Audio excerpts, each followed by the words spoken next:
สบายดีสบายดีพี่น้องสบายดีFCบ่าวแพงเบอร์สุคนเด้อนี่ห้าก็ขึ้นไปไถนาพากันหยอดครับพี่น้องมันเยี่ยงแมงจีนูน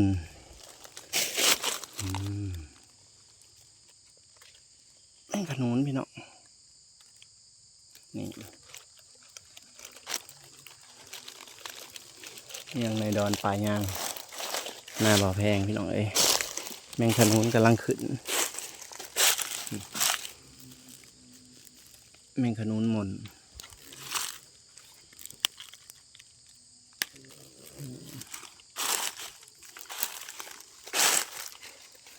ก็หลายอะไรพี่น้องนี่ขนุนหม่นพี่น้องขัวแสบเพียง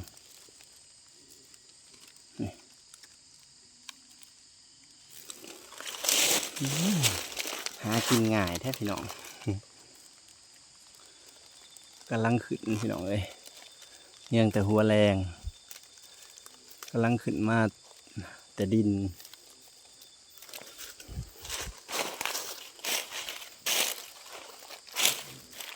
ที่ได้พ่อขู่อะไรพี่น้อง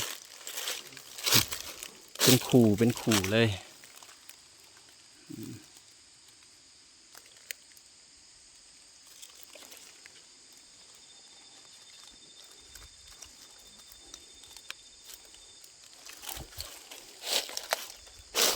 ดอนป่ายางหน้าบ่อแพง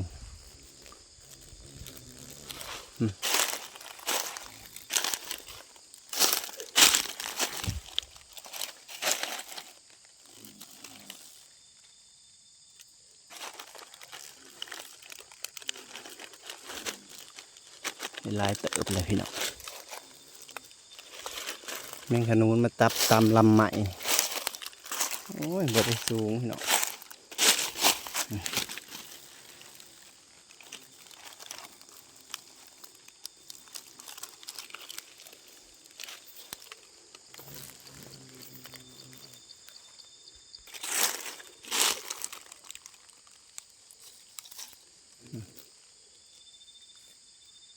ที่นู่นหม่นน้อยนี่ดินไป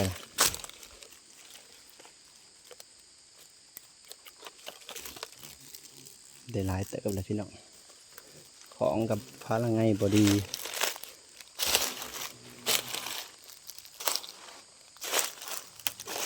กินมาแต่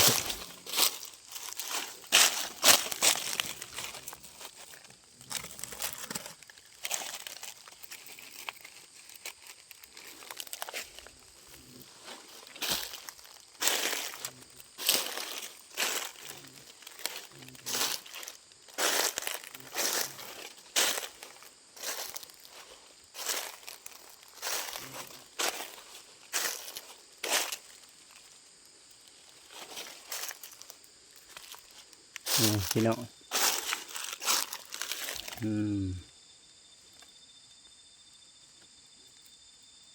เป็นคูหมวนเลยพี่น้องจับเป็นคูเนี่ยนี่พี่น้องหากระขึ้นมา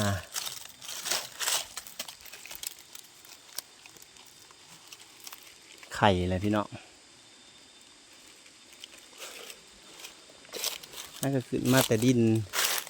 มันก็เอาง่ายแล้วเนี่ย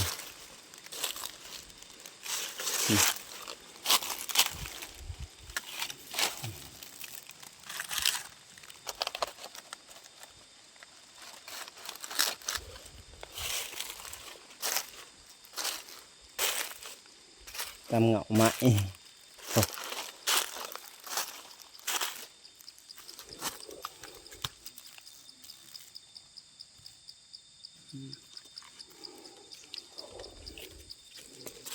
แต่ท้ายหน้าหากินต่อพี่น้อง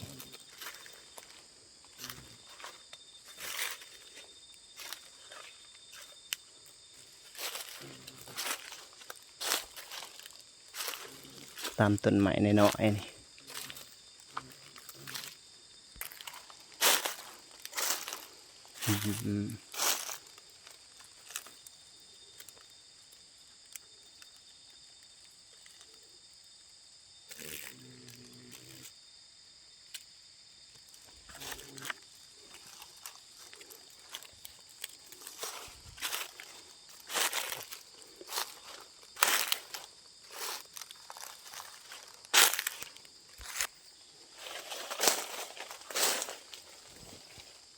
เยี่ยมย่างเลยพี่น้องเยี่ยงยามเยี่ยงง่าย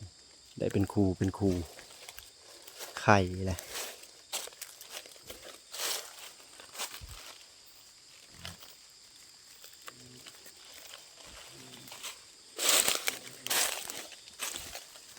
เก้ยแมงจีรอปลาแสบพี่น้องหัวแสบ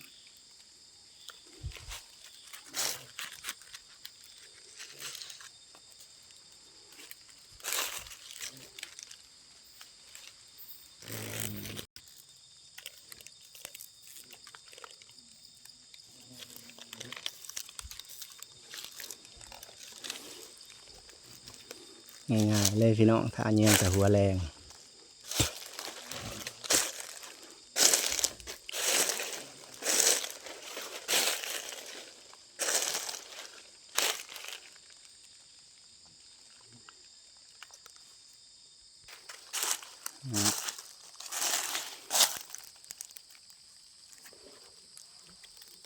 กำลังขึ้น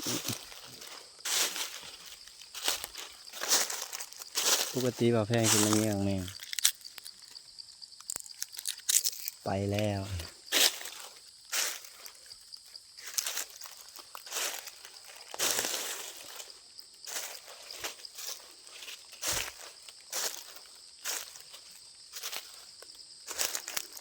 ดอนตัวนี้นะศิลาอยู่พี่น้อง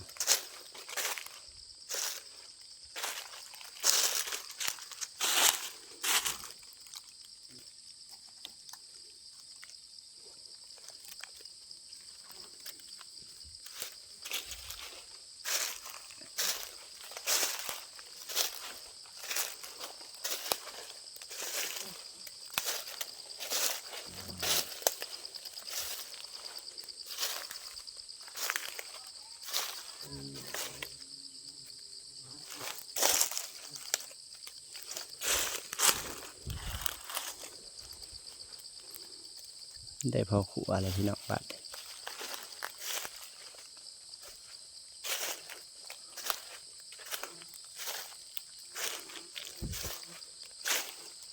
ดอนป่ายางเที่ยงหน้าบ่แพงเดี๋ยวหอดย่ำเห็ดนี่เห็ดกระลายเลยพี่น้องดอนป่ายาง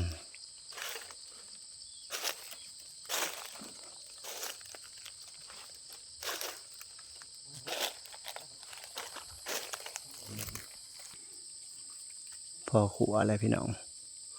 แพงก็สิเมื่อกินข้าวก่อนเดี๋ยวอ้วนห้องกินข้าวเลยกินข้าวแล้วก็สิเมื่อพักผ่อนแล้วก็ฝากกดไลค์กดแชร์กดติดตามให้บ่าวแพงหน่อยเด้อพี่น้องเป็นกำลังใจให้บ่าวแพงนะเอาสัมพอขัวพอพี่น้อง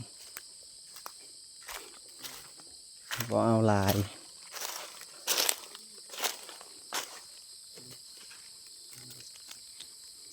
ขัวหมอน้อยหนึ่ง